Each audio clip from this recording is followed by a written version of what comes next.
UAE कितना गंदा है, कितना घिनौना है, कितना दोगला है, आपको आज एक बार फिर से बताने आया हूं। सलाम, नमस्ते, सत श्री अकाल। मैं हूं रजा और आप देख रहे हैं रजाग्राफी की मिडिल ईस्ट स्पेशल रिपोर्ट। हजरात, ये जुमला मैंने दिया था, सबसे पहले ये लाइन मैंने बोली थी जब लोगों को बुरा भी लगा था कि भाई आप यूएई को ऐसा क्यों बोलते हो। मैं अक्सर कहता हूं और कहा था मैंने कि यूएई एक नया इजराइल है। मिडिल ईस्ट में एक और इजराइल जिसका नाम यूएई है। ये इजराइल से भी आगे चल रहा है इजराइल को खुश करने के लिए। मेरी नहीं मानते तो 2 दिन पहले मैंने सऊदी अरब के ऑफिशियल का बयान बताया था जिसमें उन्होंने कहा कि यूएई अब इजराइल का साथी नहीं है बल्कि इजराइल का टटपूंजिया है, गुलाम है। इजराइल जैसा जैसा चाहता है यूएई वैसा वैसा करता है, बल्कि 4 कदम आगे बढ़कर ऐसे काम करता है जिससे इजराइल खुश हो। हज़रात, आप सोचिए इजराइल से भी कितना बुरा है ये यूएई कि अब इसने गाजा की मदद पर तो बोलना बंद कर दिया, लेकिन इसने ऐलान किया है मदद की जरूरत है गाजा की। लेकिन यूएई, रिपोर्ट देखिए फुल स्क्रीन पर, यूएई ने कहा है कि ऐलान किया है बंदे ने, यूएई ने ऐलान किया है कि $10 बिलियन हम इजराइल में इन्वेस्ट करेंगे। भाई $10 बिलियन गाजा में नहीं, यूएई इजराइल में, जिसके पास अंधा पैसा है, अमेरिका का सपोर्ट है, जर्मनी, फ्रांस, ब्रिटेन, दुनिया की तमाम बड़ी ताकत इजराइल के साथ है। तो बजाय गाजा के, as a Muslim, as a अरब, बजाय गाजा के मदद करने के, यूएई $10 बिलियन इजराइल में लगाएगा। इजराइल के समर्थन में अमेरिका भी नंगा है, जो इलीगल तौर पे, जो गलत तरह से फिलिस्तीनियों की जमीन पर वेस्ट बैंक में और दूसरे इलाकों में कब्जा करके इजरायली यहूदी रह रहे हैं। अब अमेरिका उनको भी पासपोर्ट ऑफर करेगा कि भले ही आप इलीगल रह रहे हो, भले ही आप फिलिस्तीनियों की जमीन पर रह रहे हो, वेरिफिकेशन की कोई चिंता नहीं है, आपको पासपोर्ट हम तब भी देंगे। इजरायली मिनिस्टर ने ऐलान किया है कि अगर हमास ने हथियार नहीं डाले तो हम गाजा पर दोबारा से हमला शुरू कर देंगे और पूरे गजा पर कब्जा कर लेंगे। हजरात, ऑलरेडी 60% गाजा पर अभी भी इजराइल का कब्जा है। सिर्फ गाजा में गाजा वालों के पास गाजा की 40% जमीन है जिस पर आज भी इजराइल रोज हमला कर रहा है। मैं जब ये रोज कह रहा हूं लोगों से कि भाई गाजा की मदद के लिए आगे आइए, तो भाई लोग मुर्दा हैं। अल्लाह जाने क्या हो गया है भाई मुसलमानों को। भाई जरा ये मंजर देखिए, गाजा के अंदर ठंडक है, बरसात है और बाढ़ की स्थिति बन चुकी है। रमजान का ये समय है, खाने के लिए खाना नहीं, पीने के लिए साफ पानी नहीं, रहने के लिए घर नहीं, सहरी करने के लिए सहर नहीं, इफ्तार करने के लिए इफ्तारी नहीं, खाना नहीं, पानी नहीं। लेकिन फिर भी न जाने आज दुनिया भर के मुसलमानों को क्या हो गया है कि उन्होंने फिलिस्तीनियों से मुंह मोड़ लिया है। अल्लाह अकबर। इजराइल के प्रधानमंत्री ने कहा कि फिलिस्तीन को, गाजा को री एजुकेशन की जरूरत है, उनके अंदर से कट्टरपंथी खत्म करने की जरूरत है। भाई मुझे बताओ ये कट्टरपंथी कैसी? मान लीजिए कि मैं आपके पूरे परिवार को कत्ल कर दूं और आपके परिवार में सिर्फ एक व्यक्ति बचा है, तो इसमें कट्टरता क्या होगी? आप तो यही सोचेंगे ना कि मैं रजा से बदला लूं, तो इसमें कट्टरता कहां आ गई? इसमें तो सीधा सीधा बदला है। इजराइल ने लाखों फिलिस्तीनियों को कत्ल कर दिया, अब उनकी औलादे, उनके खानदान के लोग कल को हथियार उठाकर बदला लेंगे, तो ये कट्टरता थोड़ी है, ये तो सीधा सीधा ये है कि इजराइल से बदला लेने की भावना पैदा हो गई है। The third objective we set out to do is to make sure that Gaza never poses a threat to Israel again. That requires de-radicalization. That's a difficult word, but it means re-education. It means a change. It's been done in other parts of the world. It's been done in some Gulf states. It's been done in Japan and Germany. So the first thing we have to make sure is de-radicalization. But that also depends on security arrangement, where Israel is responsible for overall security. Israel and Israel alone can guarantee that, and we Michal. वहीं Somalia land की delegation, जिस Somalia land को Israel ने मान्यता दी, Somalia land की delegation Israel पहुंची है। Somalia land पूरी तरह से इजराइल के आगे बिछा हुआ है कि जो चाहे कर लो, जैसा चाहे हमारे साथ व्यवहार कर लो, हमारी जमीन ले लो, हमारा कुछ भी ले लो, बस हमारा साथ दो। गाजा की ऑफिशियल डेटा रिपोर्ट के अनुसार गाजा में 40,000 बच्चे अनाथ हो चुके हैं, अनाथ। और रमजान का ये पाक अवसर है, जरा सोचिए उन 40,000 बच्चों पर क्या आज इस रमजान के अवसर पर बीत रही होगी। इस जमीन पर इजराइल सबसे बड़ा दहशतगर्द है। इस जमीन पर इजराइल वो तमाम क्राइम कर रहा है जो कहीं नहीं हो सकते। और आपको बता दूं कि ताज़ा अपडेट ये है कि इजराइल के यहूदी सफारी टूर कर रहे हैं जेलों का। मतलब इजराइल ने जेलों में एक ऐसा कॉरिडोर बना दिया है कि आप इजरायली वहां से आए और जेल के अंदर फिलिस्तीनियों के साथ, गाजा वालों के साथ क्या क्या किया जा रहा है देखिए, इंजॉय कीजिए, नाचते गाते मौज करिए, कुरकुरे खाते हुए निकल जाइए। ये इजराइल कर रहा है और दुनिया देख रही है। हजरात, अब एक ऐसा बयान जिससे बहुत सारे लोग नाराज होंगे, लेकिन नाराज होने वाले दोगले होंगे। इजराइल के प्रधानमंत्री नेतन्याहू ने अपने ताजा बयान में पता है क्या कहा? कहा कि अब वर्ड यूज किया है, अब, नाउ। अब सिर्फ शिया हमारे दुश्मन नहीं है, बल्कि सुन्नी भी अब हमारे दुश्मन है। यानी ये जिसको हम काफिर ये और गंदे और शिर्क करने वाले, हम जो भी इनको कहते हो, हम सुन्नी जो भी शियाओं को कहते हो, लेकिन यही शिया हमेशा से इजराइल से लड़ते आए हैं। ये नेतन्याहू के बयान से क्लियर हो गया कि अब सिर्फ शिया नहीं, अब सुन्नी भी हमारे दुश्मन हैं। משנה מציאות, כי המציאות כל הזמן משתנה מולנו, ואנחנו חייבים לזוז מולה. אז אנחנו מאותגרים מצד אחד בציר שיעי פצוע, אבל יש כמובן את הציר הסוני של האחים המוסלמים, ולנו יש עניין רב לייצר ציר משלנו. ציר של המדינות שמתנגדות לשני הצירים של האסלאם הקיצוני.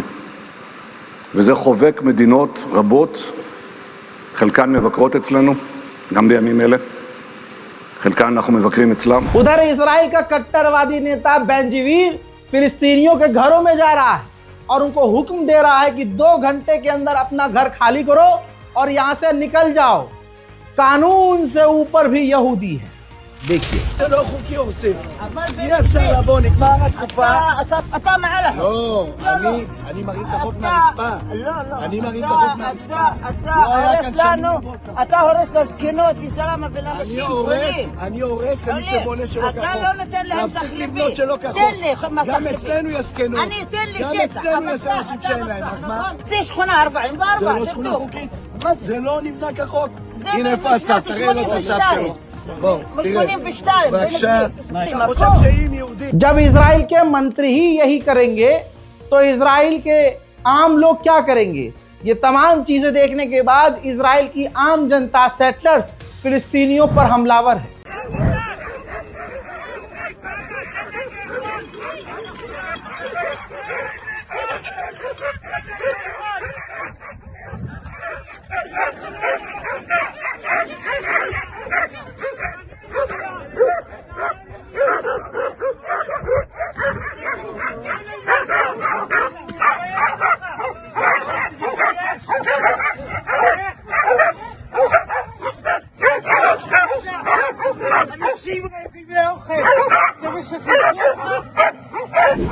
यही नहीं, अब एक और वीडियो देखिए।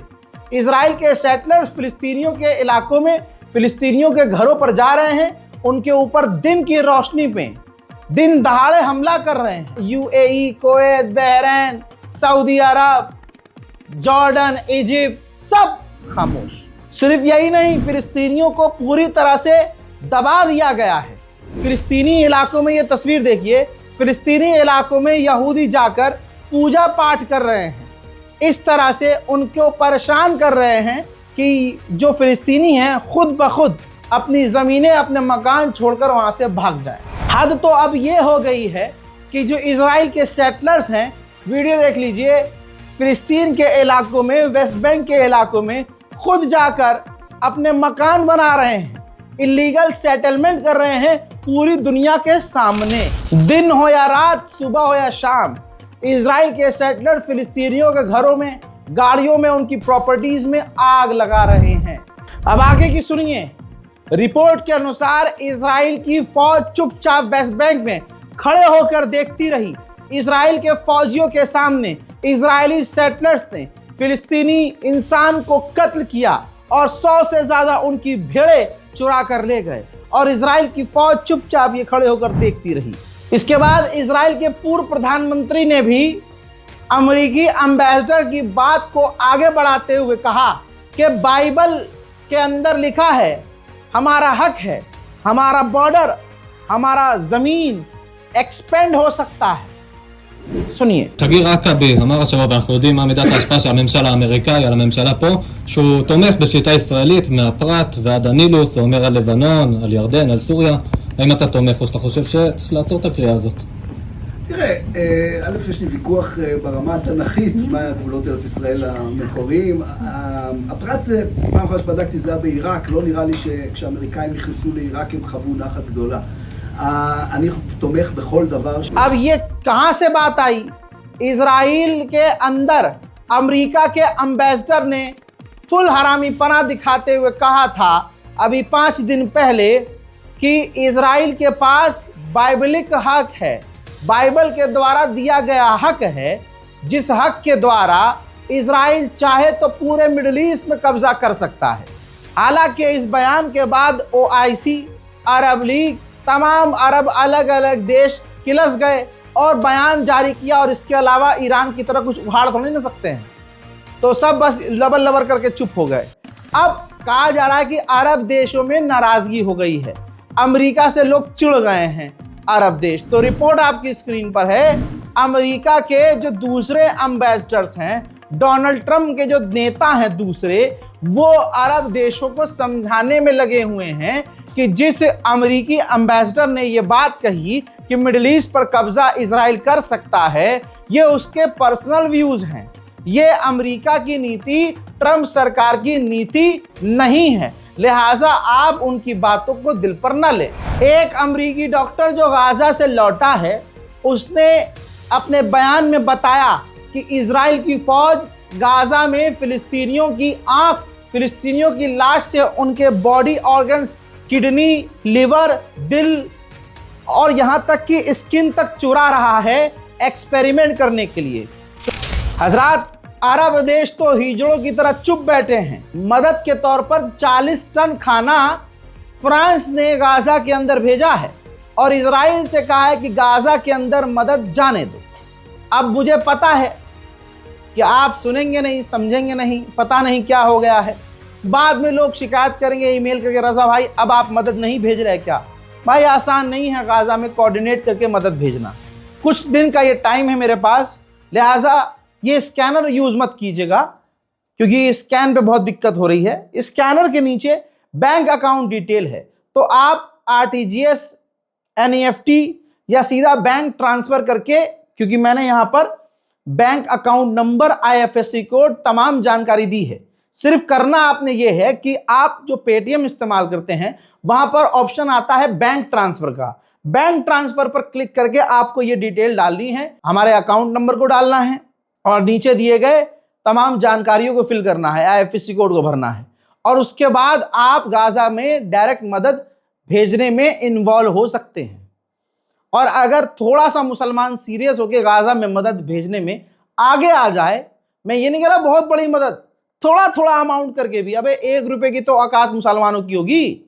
अगर 2 लाख लोग हमारी वीडियो को देख रहे हैं और 50,000 लोग भी 1-1 रुपए, 2-2 रुपये भी अगर मदद के लिए आगे आकर दे दें, तो गाजा में एक मोहल्ले में इफ्तार या खाना या पानी बांटा जा सकता है। इसके आगे मैं क्या कहूं? जो बड़े बड़े देश हैं वो इजराइल के लिए बोल नहीं रहे, इजराइल के साथ हैं। जो छोटे मोटे देश हैं वो जिगरा दिखा रहे हैं। क्रोटिया नाम भी बहुत कम सुना होगा आपने। क्रोटिया की गवर्नमेंट ने अपनी पूरी फौज से कह दिया है कि इजराइल के साथ मिलिट्री कॉर्पोरेशन, मिलिट्री सहयोग बंद कर दो। दूसरे देशों के चुनाव में उंगली करना, टांग अड़ाना इंटरनेशनल लॉ के खिलाफ, लेकिन बात अमेरिका और इजराइल की आए तो ये इंटरनेशनल लॉ से भी ऊपर होते हैं। अब सोचिए, इराक को अगले फ्राइडे और संडे तक का ही टाइम दिया है अमेरिका ने कि मालिकी के बिना आप सरकार बनाओ, मालिकी प्रधानमंत्री नहीं बनना चाहिए वरना हम तुम पर पाबंदी लगाएंगे। मालिकी इराक का वो शख्स है जो ईरान के करीब है, ईरान के करीबी माना जाता है, ईरान की बात मानने वाला माना जाता है, ऐसा अमेरिका का इल्जाम है। और अमेरिका को डर है कि अगर मालिकी इराक के प्रधानमंत्री बन गए तो इराक के अंदर सारा कंट्रोल ईरान का ही होगा। सोचिए ये कितना खतरनाक है कि मान लीजिए एग्जाम्पल के तौर पे भारतीय फौज, भारतीय सेना अपने ही इलाके में किसी शहर में चेक पॉइंट बना रही हो और बांग्लादेश की फौज हमारे मुल्क में मौजूद हो पहले से और वो हमारी फौज को गोली मारना शुरू कर दे, दिमाग फट जाएगा आपका। और अभी भी आप कहेंगे रजा भाई कैसी बात कर रहे हो? बात ऐसी कर रहा हूं जो हो रही। लेबनान का राष्ट्रपति इतना गुलाम है कि लेबनान की फौज अपने चेक पॉइंट बना रही थी। लेबनान में ही मौजूद इजराइल की फोर्स ने लेबनान की फौज के ऊपर गोलीबारी कर दी और लेबनान का राष्ट्रपति हिजड़ा कुछ बोल भी नहीं पाएगा, क्योंकि वो राष्ट्रपति लेबनान का इसलिए बना है क्योंकि ट्रंप ने उसे बनने को कहा है। लेबनान पूरी तरह से बर्बाद हो रहा है। भाई ये वीडियो देखिए, ड्रोन के जरिए, हेलीकॉप्टर के जरिए लेबनान की फसल के ऊपर, जंगलों के ऊपर केमिकल छिड़क रहा है इजराइल, जिससे लेबनान की फसल परमानेंटली तबाह हो जाए और इजराइल लेबनान की जमीन पर कब्जा करे। वहीं अमेरिका सीरिया में, सीरिया की फौज और द्रूज कम्युनिटी के बीच जो है बातचीत करवा रहा है ताकि दोनों के बीच टकराव कम हो और दोनों एक दूसरे के कैदियों की अदला बदली कर लें। मोहतरम हजरात, मिडिल ईस्ट स्पेशल रिपोर्ट में फिलहाल के लिए इतना ही। इस रिपोर्ट को शेयर कीजिएगा, अपनी राय कमेंट में लिखिएगा, हमारे चैनल को सब्सक्राइब कीजिएगा। चैनल को सब्सक्राइब करते ही फलाने आदमी ने जो 15 लाख आपके अकाउंट में डलवाने की घोषणा की थी, फौरन 15 लाख आपके अकाउंट में आ जाएंगे। हंसी आ रही है? अरे जब तुम प्रधानमंत्री के झूठ को सच मान सकते हो तो हमारे भी एक छोटे झूठ को सच मान ही लो। या फिर यूं कहो कि एक छोटा भाई आपसे एक चीज मांग रहा है कि चैनल को सब्सक्राइब करो, तो कम से कम सब्सक्राइब कर लो, है ना? कर सकते हैं ना? हाँ तो कीजिए सब्सक्राइब। नीचे लाल बटन आ रहा है जिस पर लिखा है सब्सक्राइब, क्लिक कीजिए, घंटा दबाइए और एंजॉय कीजिए। फ्री है। जय हिंद।